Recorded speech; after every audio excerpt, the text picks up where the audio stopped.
And I could see him coming up the aisle, and I thought, oh, that's a great question. I'd like to know that myself. We have had some students at times this fall. A freshman is coming to campus, here on our campus. Welcome back to the Centered Podcast here at the Center for Faith and Ministry, where we'll look to equip, serve, and connect the people of Campbellsville University and beyond. Today, we have a very, very special guest, my favorite couple that I think I've ever talked to. It is Dr. Shane and Dr. Jennifer Garrison. So thank you both for being here. Glad to be here. Yeah. We're very, very happy for you to be here. Not only because y'all both have the best stories I think I've ever heard, but because you both witness and you've talked to Gracie and I about countless things, and coming from everyone that you've ever discipled, thank you for everything that you've done. Before we deep dive into the focus of the episode, I just want to ask a couple questions to get to know you a little bit first. How did y'all meet? Yeah, so we didn't go to the same college. I went to Campbellsville University. Jennifer went to Eastern Kentucky University. We actually met on an airplane on the way to go on a mission trip together. Mm-hmm. So Did you know that? I did not know Yeah, that. like I don't think I've ever heard this story. Yeah, the state Yeah. of It's a Kentucky good was doing some ministry down in El Salvador, and they were collecting college students from all the universities of Kentucky, some from UK, U of L, Western, Eastern Campbellsville, and I was a part of the Campbellsville group. She was a part of the Eastern Kentucky group, and it just happened to be that our tickets were bought alphabetically. And my last name is Garrison, her maiden name is Hale, and we were seated next to each other on the plane. Look at that. Yeah. So when we got on the plane, we flew out of Louisville. Our whole team had not met together really until we left. And so this team of college students from all over the place, from all over the state, gathers together. And it was cold. We left early that morning. And this was back in the days, I think, when your parents or whoever could go with you to the gate. And it was cold. It was so early in the morning. Cold summer morning, actually. And I hadn't brought a jacket. And my dad took the shirt off his back, and it was a flannel. That's who he is, who he was. Yep. And he gave me his shirt, and he wore a t-shirt the rest of his day.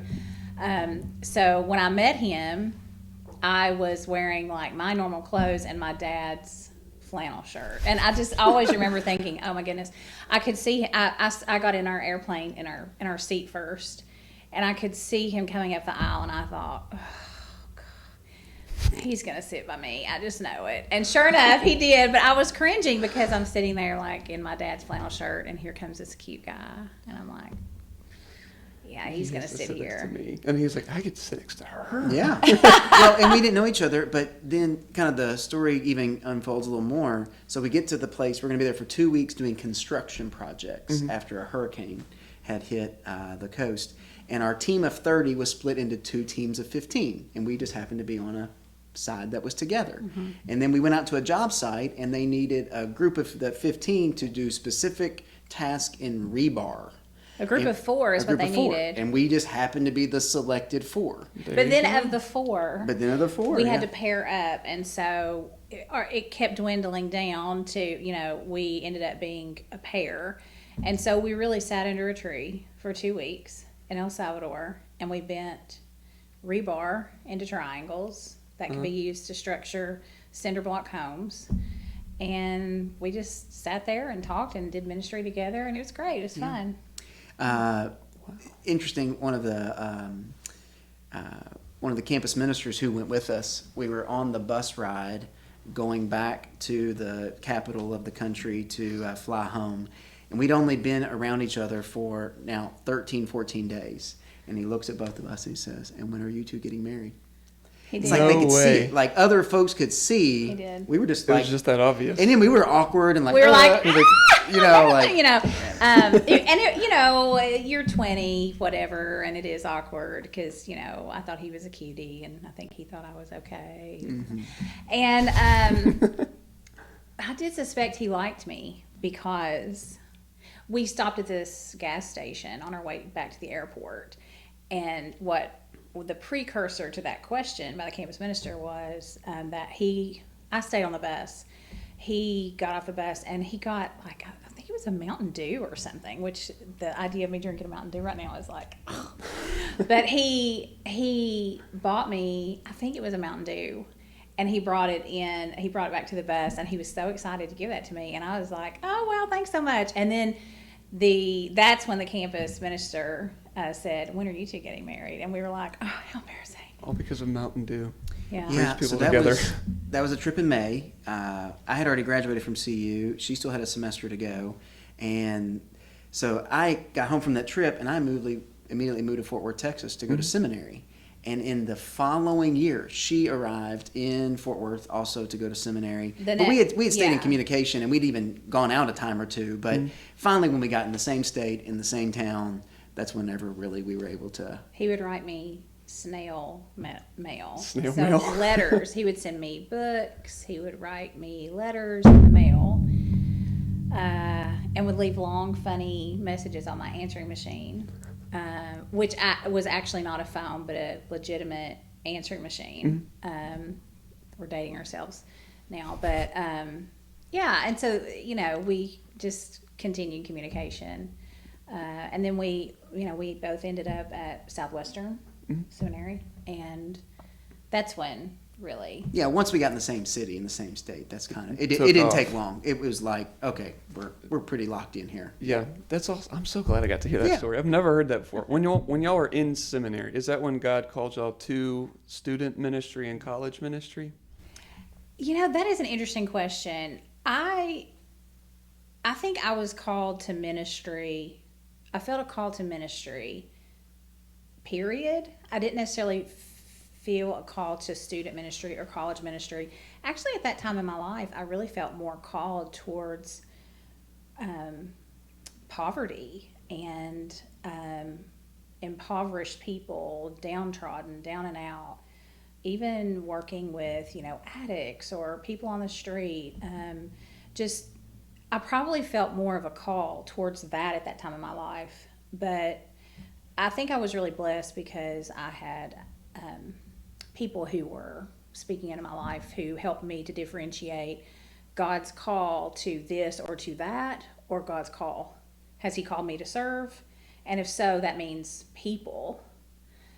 Maybe not necessarily I'm called to serve this very specific generation of people, if that makes sense. And I don't know, you might say something different. But. Yeah, I felt a sense of call to ministry while a student at Campbellsville. I mean, it was a sophomore year, and I served in a church youth ministry, like a director for a summer, and God really began to lead me to think that might actually be where I need to serve permanently. But shortly after I sensed a call to ministry and sensed a surrender to that, I knew higher ed was going to be a part of it at some point. I didn't know when, and I didn't know exactly what direction, whether it was actually like a campus minister or probably or a college professor. But I knew there was going to be a higher ed part on a Christian college campus at some stage. But I was in student ministry as a youth minister for 5 years, and then I served as an associate pastor of a church for 5 years. And I thought maybe that would be what it was. And then some point I might teach or might end up on a college campus. Never in my wildest dreams did I think I would end up in my alma mater. I mean, that was the furthest thing from my thoughts. But when I sensed God was calling us to come to Campbellsville, I just thought, oh my gosh, it's happening. I've known this since I was 20 years old. Yeah. But it's showing up now, some 10 years later, and we've been here now ever since. It's been a long while. And I wouldn't even say I was well into adulthood before I felt God was directing me towards college ministry per se. In fact, part of that happened, when you're kind of in those moments where you can't run away from things. God uses those times to really speak to you. And I'd had a back surgery and at 30 years old, and had to lay flat on my back for like 6 weeks. And I had 2 little boys. My youngest was 2. My oldest was almost 4. They're ours, not mine. They are ours. They yeah. are ours. Yeah. He came home one day, and I was flat on my back.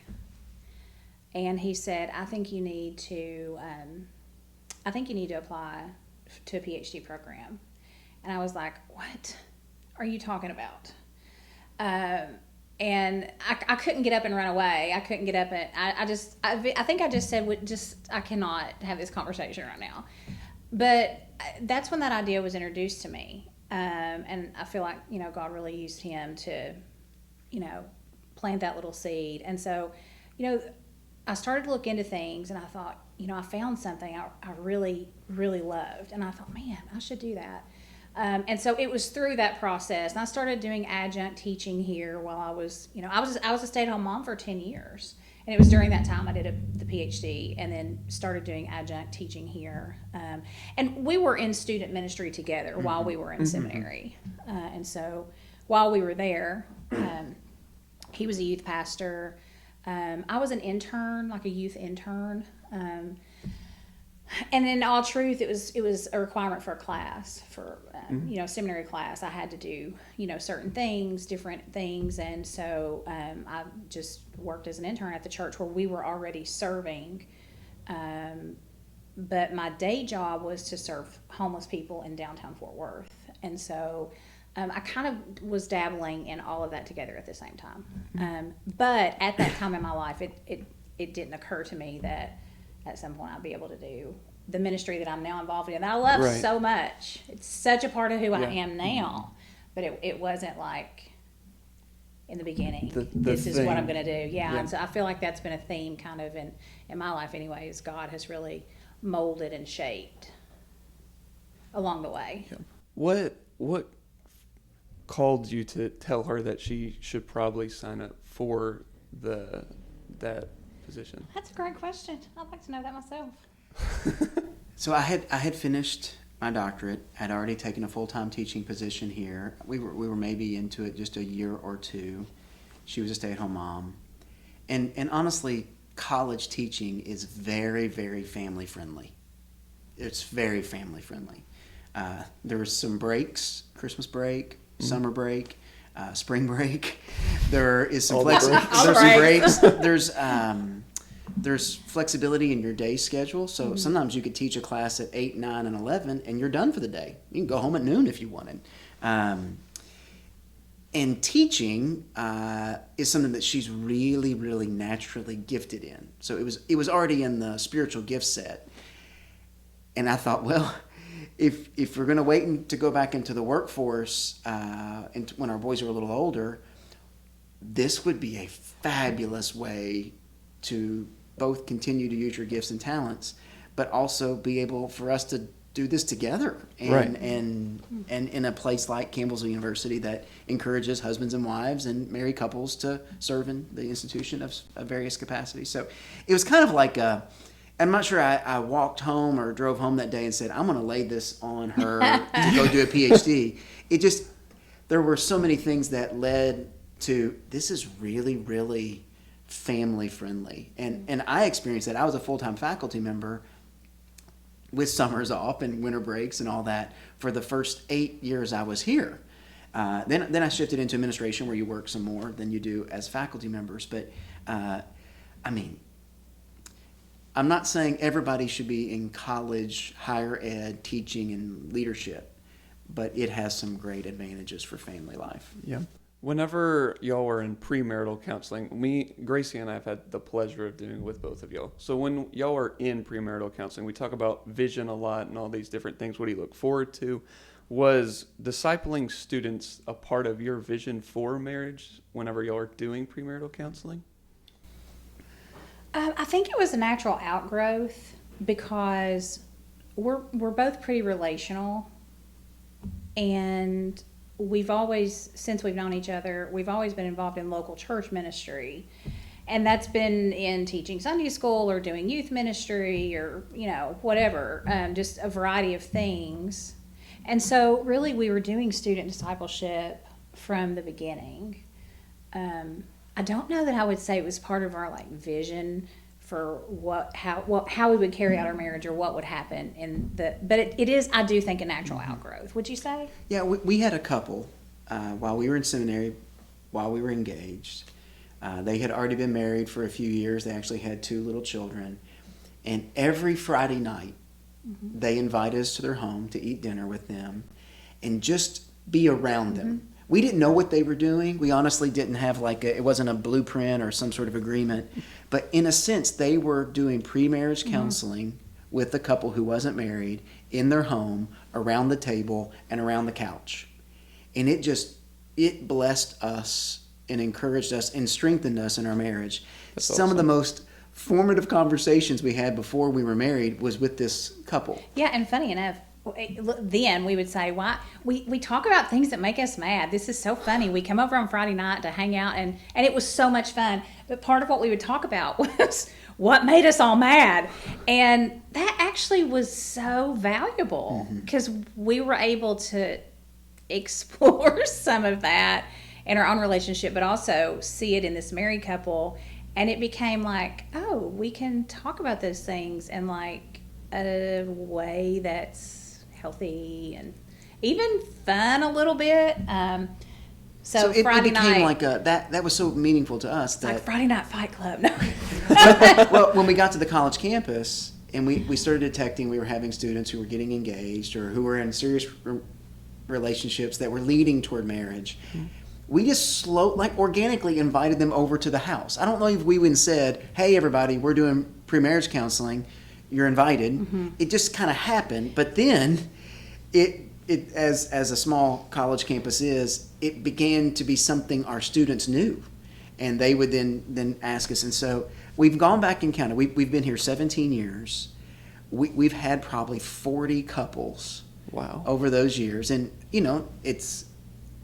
some of them have been our students. Some have been just folks that were kind of at the stage after graduation. But it has been, it's really an outgrowth of what we received and what we were blessed by to try to replicate that in some way. And we, teaching, as you can imagine, you have a teacher and students, and you have exams, and you have assignments, and you have letter grades.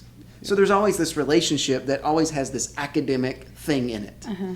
And it sometimes can be pressed aside. Other times you can't get around it.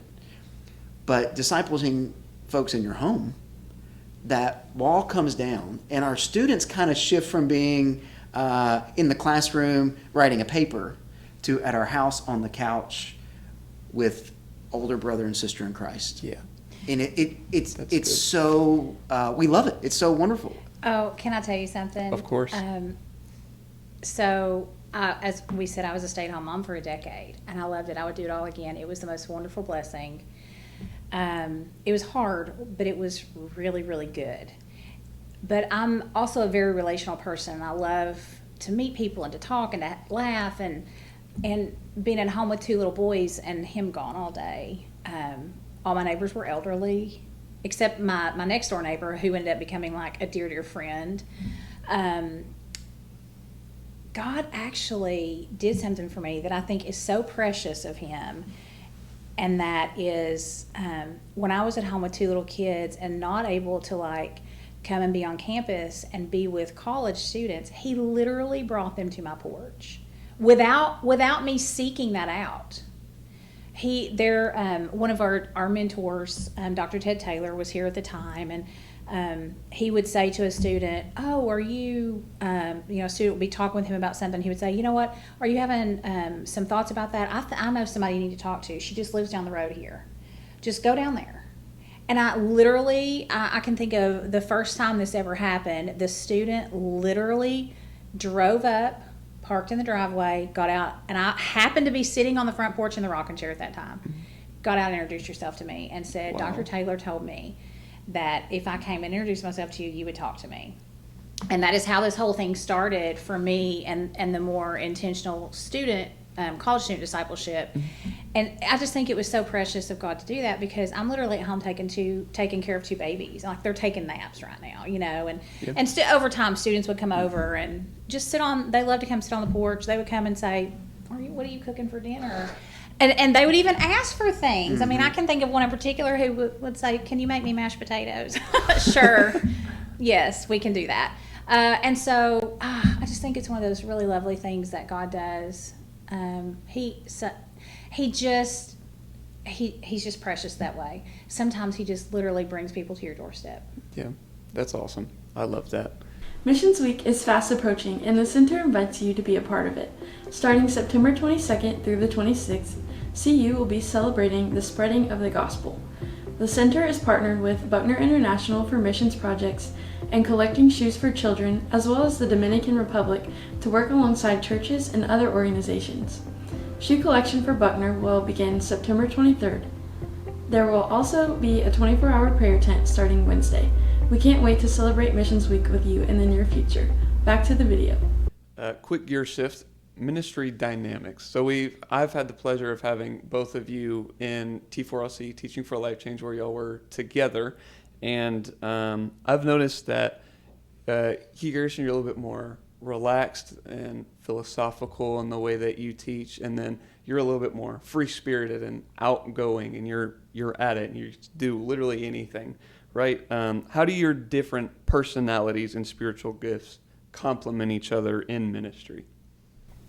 Yeah, we personality types. If you're familiar with the Enneagram, we are an Enneagram 8, a challenger, and Enneagram 2, I guess, is the feeler, right? Mm-hmm. So we happen to be different there.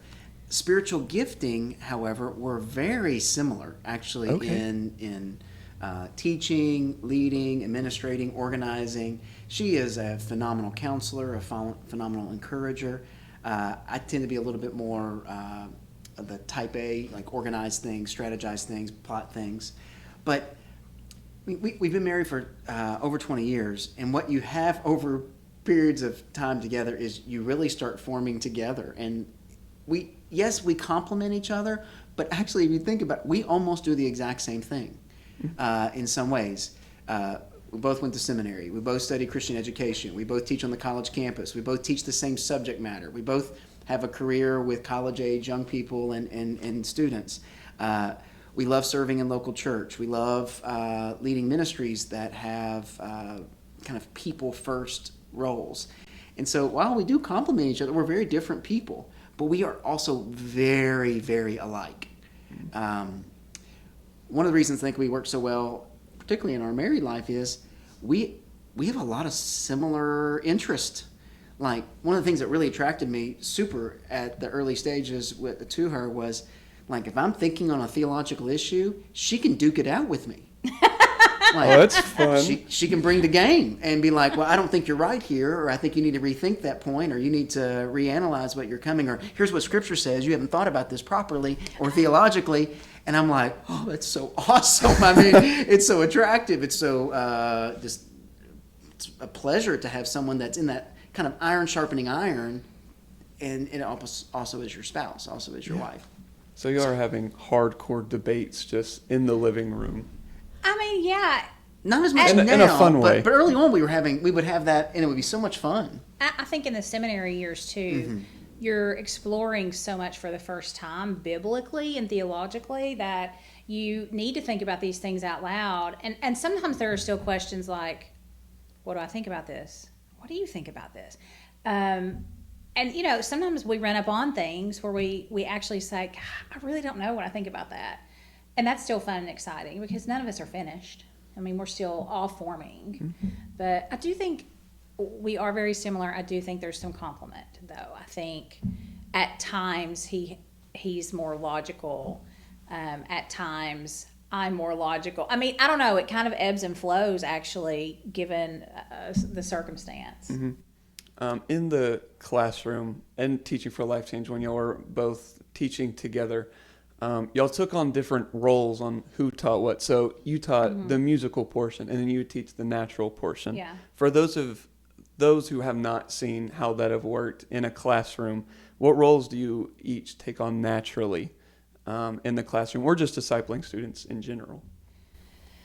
Well, okay, yeah, I think that's really kind of pointed to who we are relationally, and in what you're talking about in the classroom. In this class, by the way, that's the first time we've ever taught that class together, and I want to do it like that forever. It was great because I have things that I'm weaker at that he's better at, and I think vice versa.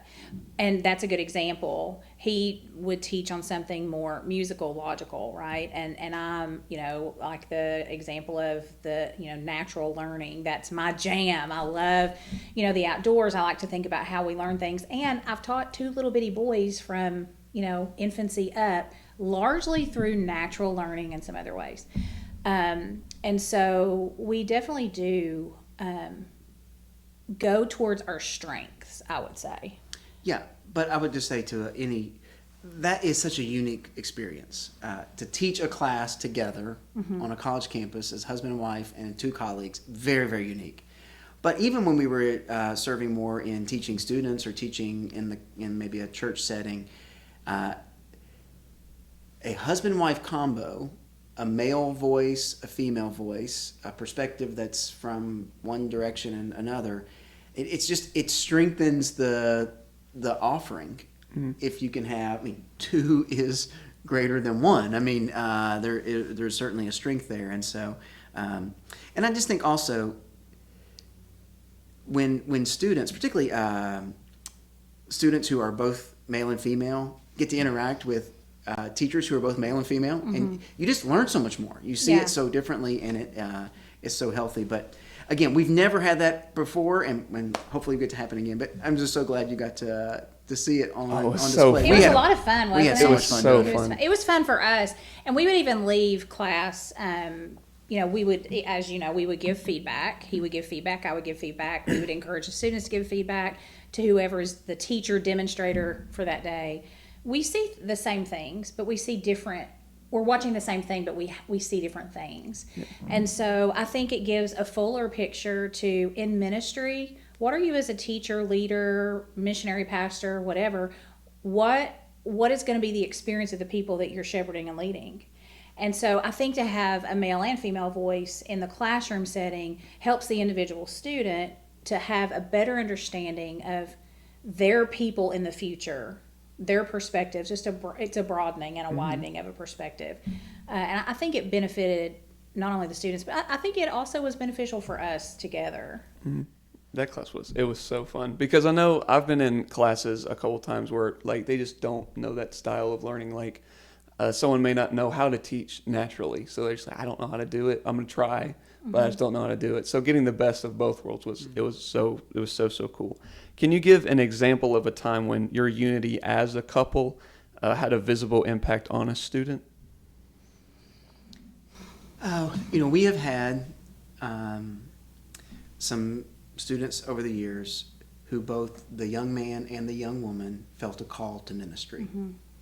That doesn't always happen, but they felt a call to ministry. And honestly, they needed a couple who was an example of that, who had unique callings, individual callings, who had found, through God's grace, the way to merge those together and to share those in a marriage. I say this particularly to young women who feel, a sense of calling. Well, what if they're dating a young man who doesn't? Mm-hmm. Or vice versa. What if a young man has a sense of calling, but he's dating a young lady that wants nothing to do with ministry? Mm-hmm.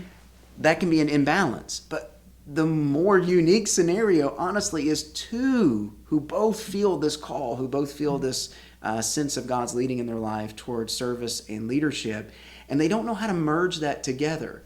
And I think we just provide at least one example of, she was called before she knew me. I was called before I knew her. We were called into ministries in different times and in different ways, but God has beautifully merged that together into a shared life. And I think it's helpful for some couples to see. It is, 100%. I've talked to both of you personally about the marriage and work-life balance. Gracie and I both work at the center here, and it's been great.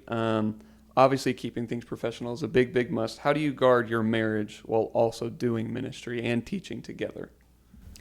Well, I think for us it comes easier than one might think. But I think before we started to work together here, I've been here a decade now. He's been here 17 years. We've both been here, but employed full-time here. I think working in ministry together helped us with that. So keeping time separated, not developing this whole ministry widow or ministry widower syndrome where one of us is so overspent that we can't, take time or energy towards, our relationship. But, funny enough here, I mean, if someone starts new here at the university and they interact with us on campus, they may not even know we're married. I mean, it's very easy for us to be very professional at work. We email each other all the time about various academic things, and, we address each other as Dr. Garrison. And that's just, it's kind of easy to do that. It's also kind of fun, like, hello, Dr. Garrison, but we're able to keep those things here and then go home and just have our family life. Granted, because it's all one big ball, right? Yeah. It is together in some way. Do we talk about work and church and whatever at home? Absolutely. But I think just establishing, like, we're at work, and so we have, professional, behavior. I don't know what other way to say that. We have this understanding that there's other people than me and him around Druin Hall or around Campbellsville University main campus. There's other people who have experiences with us in this place as well. And I don't know. What would you say about that? Like little things. These are fun. Like we don't hold hands, obviously, at the office, or we wouldn't go into class holding hands. We don't necessarily sit together in meetings. We don't. Sometimes we don't even think about it. But we might not. We just have a seat wherever there is. Yeah. Like, there have been occasions where, our colleagues would be like, "Oh, this seat, you got to have it because your wife." And we're like, "No, we're good. Go ahead, I'm please." Good. We just go sit over here and move on. We of course don't use pet names for each other, or little sweetheart or honey or baby girl, that kind of stuff. Even though I sometimes slip up and I call her by her middle name, which is Rose. Sometimes in class I'd be like, "Hey, Rose," and I had to catch myself. That's not that unusual, though, because students even call me sometimes J Rose or other people we work with. They were, we call each other by names. And but so your nickname for me is G, which is kind of great because folks refer to me as Dr. G. But sometimes you'll be like, "Hey, G," and I'm like, "Oh, hey, Rose." And so, but we try to catch ourselves to not even use kind of our more familiar casual names with one another in the workplace. And then this has been so much fun is we try to allow our students and our colleagues to know us as individuals, not only as a couple. Like, my colleagues can say things to her and they should know that it doesn't automatically come back to me. Right. And we used to do this in church. Like, we were on church staff for years together, and people would try to tell her things so that she would tell me. Or they would give her things that I needed to deal with. And we just were like, no. If you need to talk to Shane, talk to Shane. Well, if you need to talk to Jennifer. Don't assume the married couple is then going to pass it along. Yeah, and I think that is kind of where some of that boundary started very early on. Because early on in our ministry and marriage, people would come to me because he was a youth pastor, and they would, say all these things. Or they would say, "Can you tell?" And I would say, "No, you tell him that. I'm not going to pass that message for you. I love you, but he's right over there." Just go Right over there. And if he can't talk to you right now, ask him if he can talk to you later. I promise he will. And we have just never allowed each other to be a carrier pigeon. That's just not. We're each individuals. We're just not going to do that. Anyway, so I think doing that early has really helped. When we came to work together here at the university full time together, it was just like so simple. On the flip side of that, what boundaries have you had to keep the ministry outside the home life? Because I'm a hyperfixator, and that's something that I do very, very often. Is like, we'll be done with youth, and I'll come in and just talk about youth the rest of the night because I'm a hyperfixator, and it's awful, and I need to stop doing it. So what are some ways that y'all have not brought in ministry or work life into the home? Well, I think first of all, we have done that, especially early on. I think at some point we just said, we're going to give ourselves a time limit, and from that point on, we're leaving it at the door. We had to get there, though. And in reality, sometimes we still have to get there. It just kind of depends on what's going on. Something may be very pressing.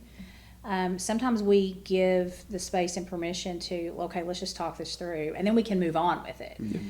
So then we're not spending our time wrestling ourselves about, I shouldn't be thinking about this. I am thinking about it. Can we just think about it for a few minutes and then move on with it? But I think just setting, okay, I'm going to give myself a half hour, and we're going to talk about that for a half hour, or I'm going to think about it for that long, and then I'm putting it aside. It's just a very willful choice. I'm a verbal processor, so I can unload a lot of words, a lot of download. But part of it is just 20 plus years of marriage. Some of the things I really need the most, I need her to say things out loud that are what she picks up on in the ministry or in the strategy or in the work.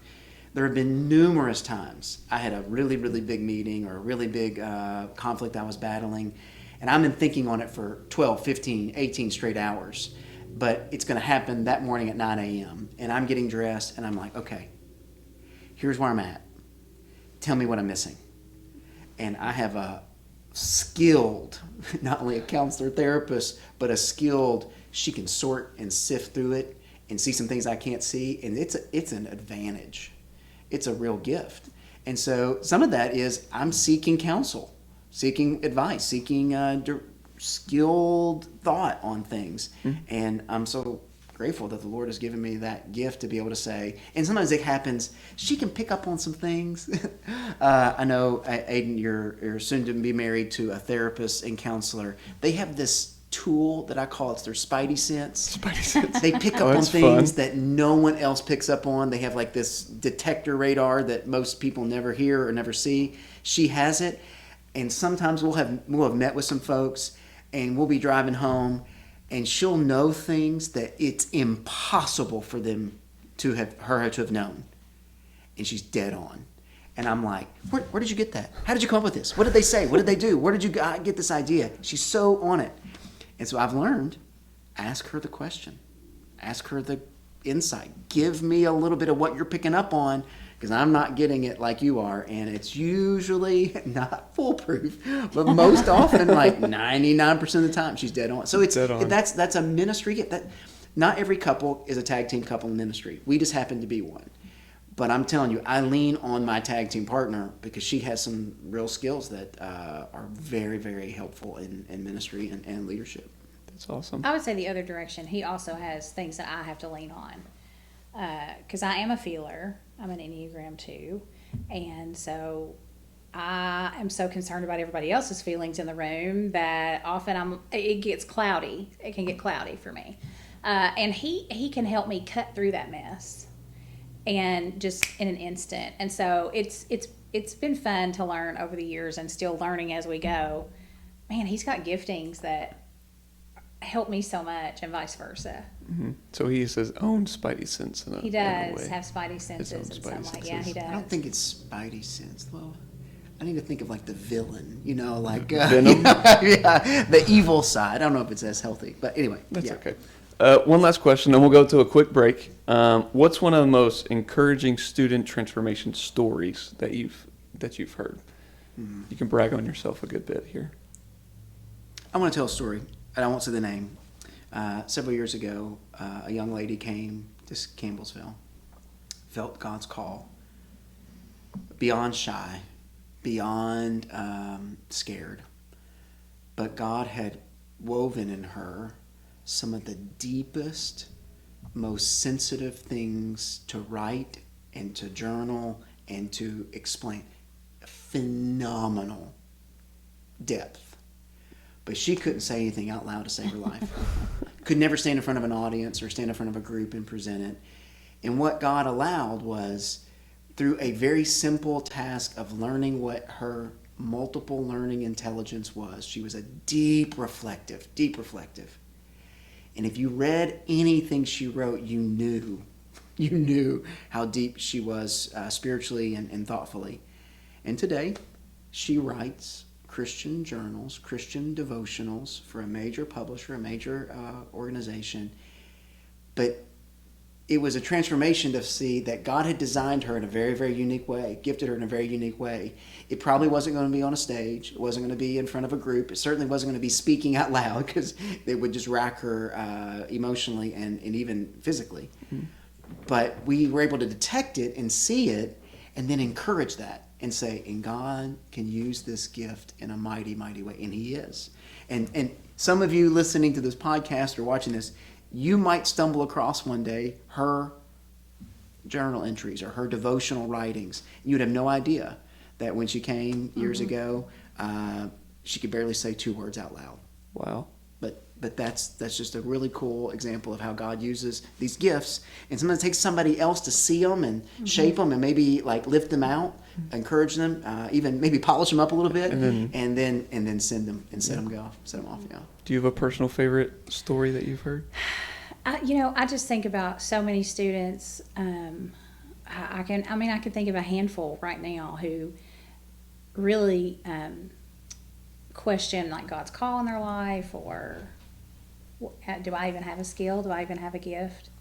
They have these real thoughts when they come here and arrive here, and they're able to finish here and not only have recognized what gifts they have, but be using them in ministry in the most incredible ways. And so there's definitely been times over the years that I think God has blessed each of us to be able to see fruit. We don't always get to see fruit. Many of us, serve in a number of capacities our entire lives and may not see a great deal of fruit. But sometimes God lets you see those little things. And so, there have just been a number of just different things. And for me, it's probably more seeing the shaping of how people shape over time, and just having had some very tiny role in that. I think it's just an honor. It's a blessing, yeah, 100%. Absolutely. Yeah. We're going to take a quick step away, and when we come back, we're going to come back to a segment called Bible Time, where we're going to dive into Scripture about the focus of the episode, which is, as a couple, discipling students. So don't go anywhere, and we'll be right back. Are you a church or ministry passionate about equipping the next generation? Partner with us here at the Center for Faith and Ministry and join a growing network of faith partners committed to advancing God's kingdom. You'll gain access to scholarships for theological training, student interns ready to serve, and powerful conferences and ministry resources. We're here to support your mission, and we invite you to support ours through partnership, through prayer, and more. More information will be available in the link in the description. Now back to the episode. Welcome back to the Centered Podcast, and today's segment we're going to go into Bible time. So if you would like to open up your Bibles, the 2 verses that we'll be in is Ecclesiastes 4, 9 through 12, and then Matthew 5, 14 through 16. So the first one, Ecclesiastes, it's a very foundational verse for couples, just right off the bat, and I'll read it really quick. It says, 2 are better than 1 because they have a good reward for their efforts. For if either falls, his companion can lift him up, but pity the one who falls without another to lift him up. Also, if 2 lie down together, they can keep warm, but how can 1 person alone keep warm? And if someone overpowers 1 person, 2 can resist him. A cord of 3 strands is not easily broken. Why do y'all two believe God calls couples, not just individuals, to disciple others together? The principle here, the wisdom of Ecclesiastes, is that there is strength in numbers. There is strength in more than 1 or more than even 2 to some degree. 3 cord strand is not easily broken, bound together. We all have as individuals short-sighted, blind spots, weak points, and you can even have things that are your own personal failures, your own personal shortcomings. But when you have someone tied to you, and if you use the illustration of your spouse is the other cord and God is the third, or that sometimes is mentioned, there is this real strength and power. I always have thought about couples. Most likely Peter, we know he had a mother-in-law, so he was married. Priscilla and Aquila, kind of heroes of the New Testament as a couple. every time elders and deacons are mentioned in the biblical text, especially in the qualifications, it's always talking about them and their wives, or the females and those that are married. So there's always been a design by God for man shall not be alone. It's better for him to be with someone. He said unto Aden, it's not good for you to be alone. So there's a strength, this real hope that comes. And I think throughout the biblical record, there is power in numbers, power in a couple, power in more than one by themselves. I think community is so important. And, even if we look at God himself, God in and of himself is community. God the Father, God the Son, and God the Holy Spirit. And he has designed human beings in a way that we aren't wired for isolation. And we can even look at social studies for this to see what happens to people when they're alone, what happens to people when they're isolated, and none of it is good. And so I think it's central to God's design, community. And one way in which that is walked out is in the marriage relationship. But as we know, many people aren't called to marriage. Some people are not called to marry. And there's biblical precedent for that as well. And community can still exist. And so I think whether, discipling people in the course of a marriage or us discipling people together, I think the core aspect there, that would be similar to two friends discipling a third friend. The core aspect in that is community. And, there's this passage makes me just think of those who are alone.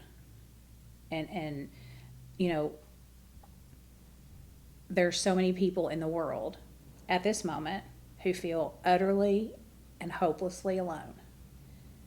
And those are the people that desperately need one or two or more people to come alongside them and wrap around them and show them the community that God has designed for his people, for all people.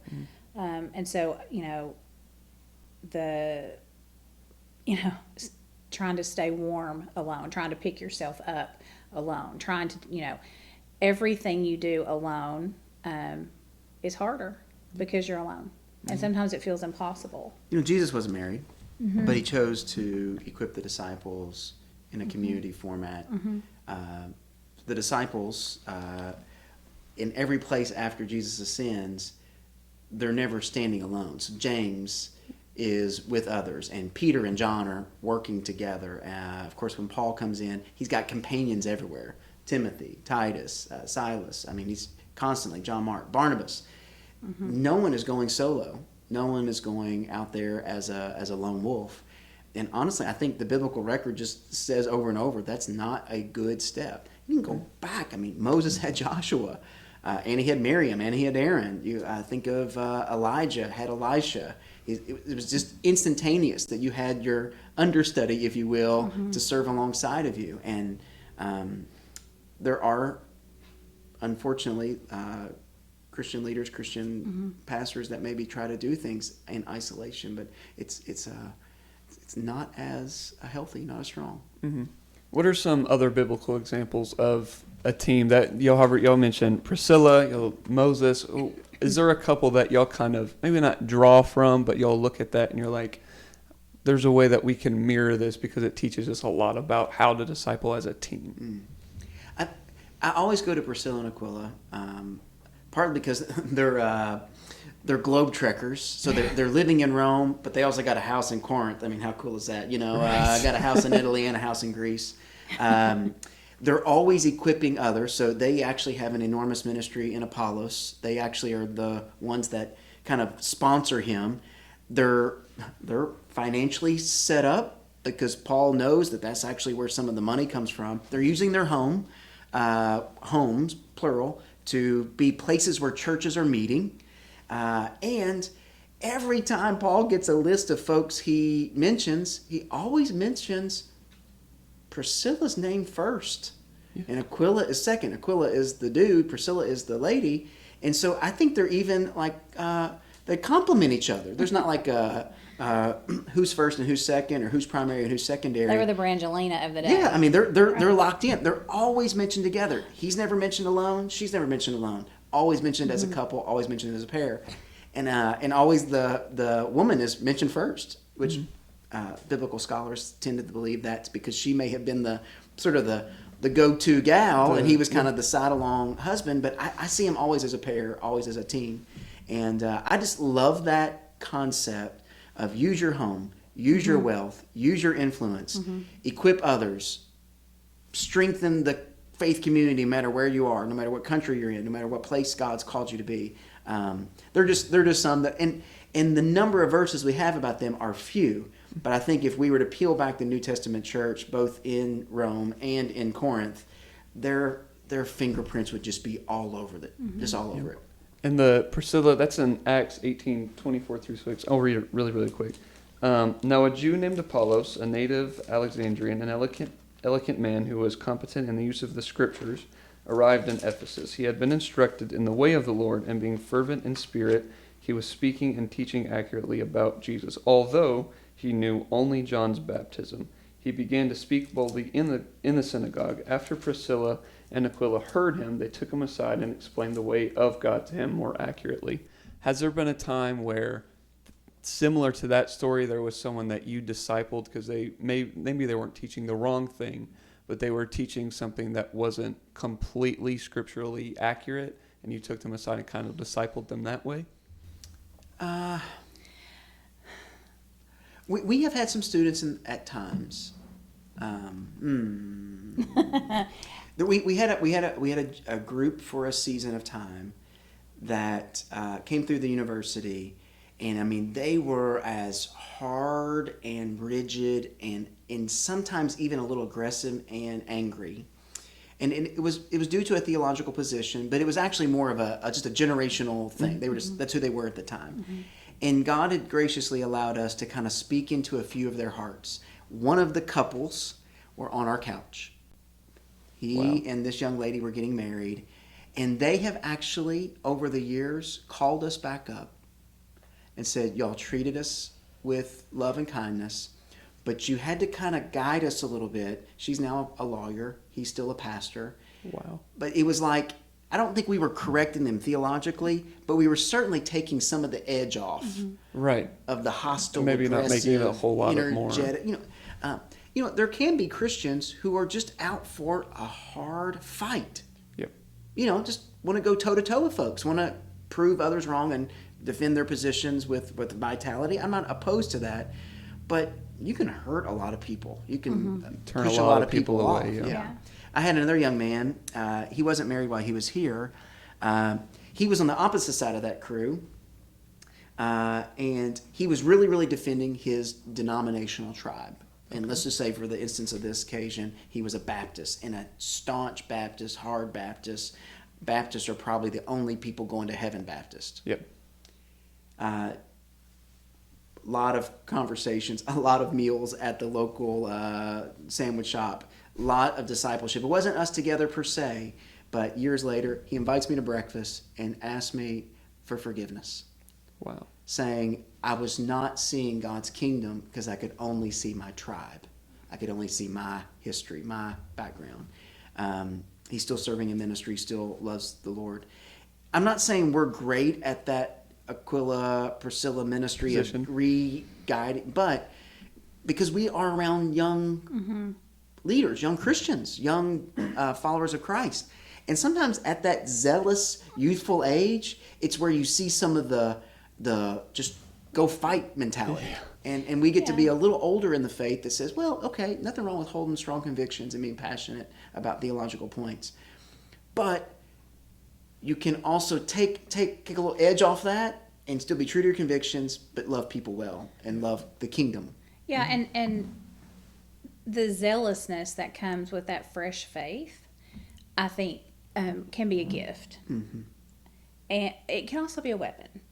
And so sometimes what we've been able to do with just over the years is help students to let's just take a one step back and let's look at longevity here, and let's identify what possibly could harm. It's not about being right, but it's more about being an instrument in God's hands and putting your own preferences and ideas and even putting your own fire aside, so that what God wants to accomplish, He accomplishes with us doing minimal damage. Yep. And so helping students over time through that maturation process to temper some of that. And we needed that. I mean, I think we needed the same thing that we're describing. There were times, there was a hill we were going to die on. You know, that we were right about that. Yeah. Or I was right about that. And someone in the faith who was older and wiser came alongside and just maybe didn't say you're wrong, but maybe said, have you thought about this in this way? Or have you thought about this, how this falls on your listeners or your hearers or your disciplees? And that's what, you know, I think we're able to do because we've been in the same position. It might be shocking to the podcast listeners and viewers. As a young Christian, I was a firebrand. I mean, passionate, angry. I would be termed to myself a Baptist-costal, and so I wanted to just tell that story and fight that fight and bring the Spirit with me. You know, it's Pentecost time. It's every expression, and while I still hold to some of those theological bearings, man, the kingdom is so much bigger. It is so much broader than my little picture. And I'm going to try the best I can to be kingdom first. And God's got a big kingdom. And He has a lot of children that come from a lot of different tribes. But that's just one example of maybe something kind of like what Priscilla and Aquila did for Apollos. Yeah, that was really good. That was super encouraging. Going to the Matthew 5 verse, Matthew 5, 14 through 16, it reminded me a lot of the both of you, the way it's the keep your light shining. It's extremely encouraging, and I'll read it really quick. It says, "You are the light of the world. A city situated on a hill cannot be hidden. No one lights a lamp and puts it under a basket, but rather on a lampstand, and it gives light for all who are in the house. In the same way, let your light shine before others, so that they may see your good works and give glory to your Father in heaven." So how has your marriage become a tool to spread light to those that you have discipled? I think just through presence. The first thing that comes to mind when you ask that question is presence and relationship. One thing that we say, and you've heard it, we've said this to you and to Gracie, we've said it to many others. I think we've said it to all others that we have known to say it to at that time is it doesn't matter if you step out of our living room or out of our office or whatever today and you need someone tomorrow, or it doesn't matter if 10 years go by and we haven't heard from you and then you need something. Know that you have access to this relationship. No matter how much time goes by, just there's somebody who's willing to sit with you and let you know that you're not alone. I want to hear what you're doing. I want to hear what your concerns are. I want to be able to encourage you. And so I think, going back to this idea of being alone and loneliness, and to me, there's such a connection in that, and using your personhood, who you are throughout your lifetime, not just who you are during this decade, but who you are as a person throughout your lifetime, to remain in relationship with people, because people need people. And to me, I feel like that's one aspect of light that we've been able to demonstrate to students, other church members. We say this to people on church staffs, when we're in this church or that church, doing interim work. Let us know what you need. Let us know if you need a sounding board. Nothing has to be wrong. Sometimes you just want to say, hey, this is going on. And that's okay too. And so I just think maintaining that connection, maintaining that community. I would mention one last thing. It was something I was challenged to. So I mentioned we were on church staff and student ministry for 5 years, and then an associate role, which she was also on church staff for 5 years. I was challenged to stay somewhere long enough where you could actually see the seed become tree and become fruit. And I actually asked the Lord when we came here in 2008, Lord, if you be so gracious, let me stay for 20 years so that I can see fruit from this work. And longevity in a place, longevity in ministry, has some benefit that you can never experience in shorter lengths of period. I'm not saying that's wrong or that anyone's at fault. I had some shorter tenure roles, but I'll give this is my final story, Aden. Faith in Focus is the Center for Faith and Ministry's monthly newsletter, offering an insightful glimpse into the vibrant faith life at Campbellsville University. Each edition highlights key happenings at the center, from events and initiatives to personal stories of faith, alongside faith-related news and updates from across the university community. Stay connected and inspired as we share the ways faith is shaping lives at Campbellsville University. Go to the description and click the link if you would like to join. Back to the video. This fall, a freshman is coming to campus, here on our campus, whose dad was a student of mine.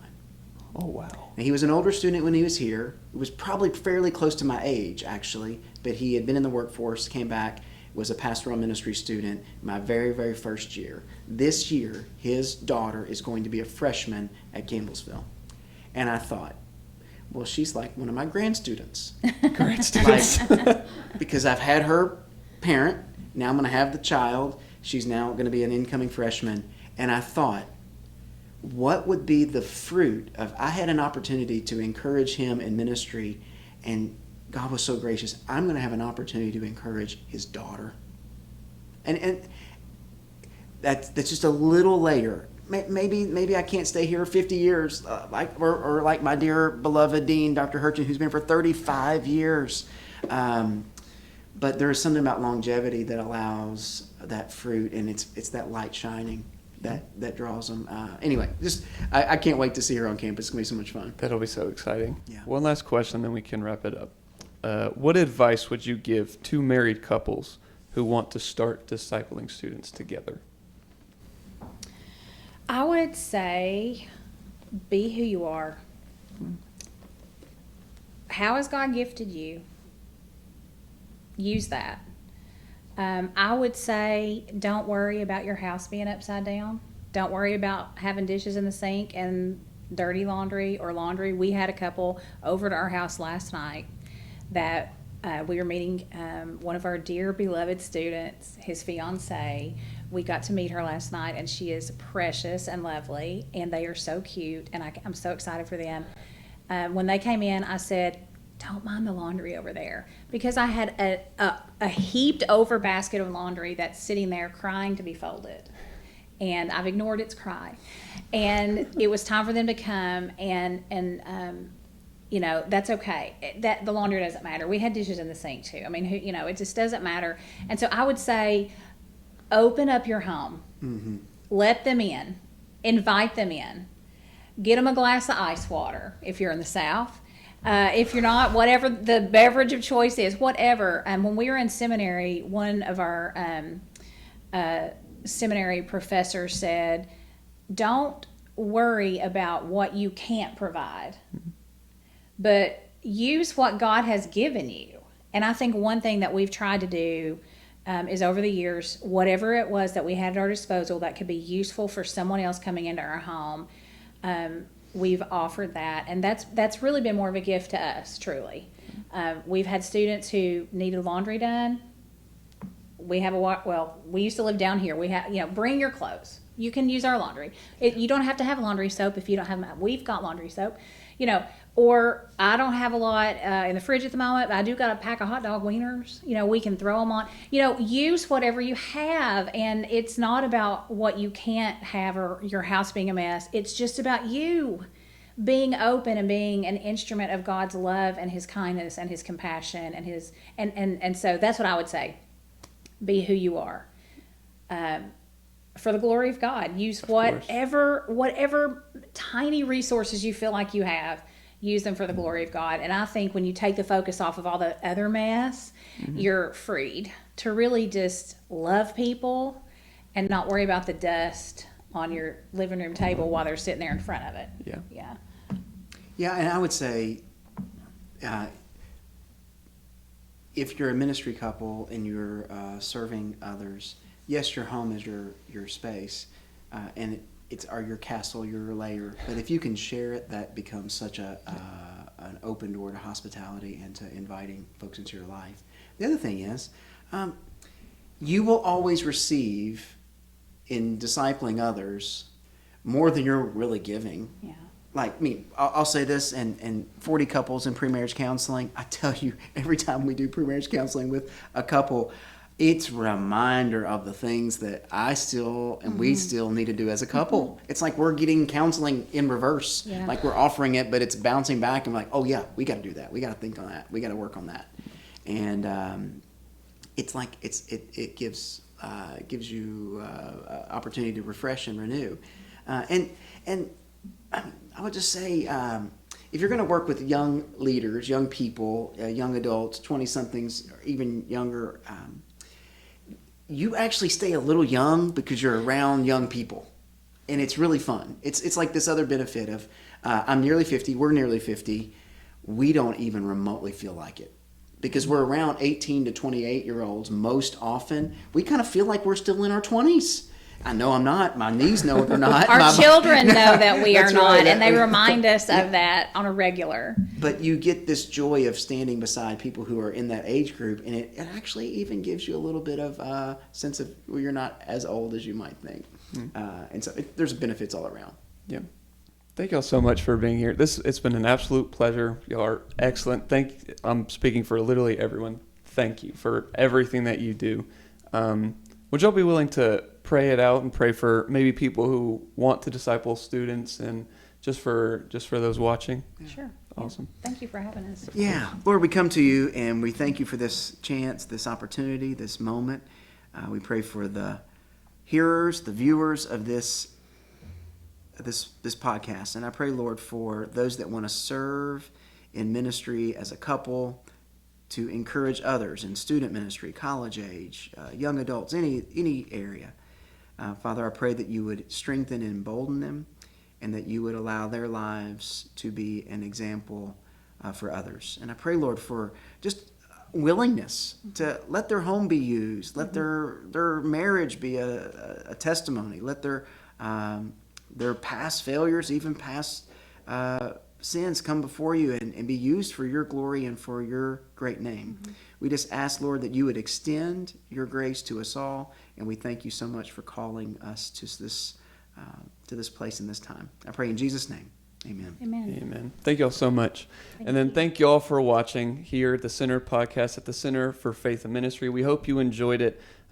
Please leave a like. You can hit the bell, subscribe to the channel so that you can stay up to date on everything that's happening here at the Center. You can go to the comment section. You can comment maybe who you want to see in future episodes, something that you enjoyed about the episodes, or just leave a prayer for the Garrisons. We thank you for being here. God bless, and we'll see you next time.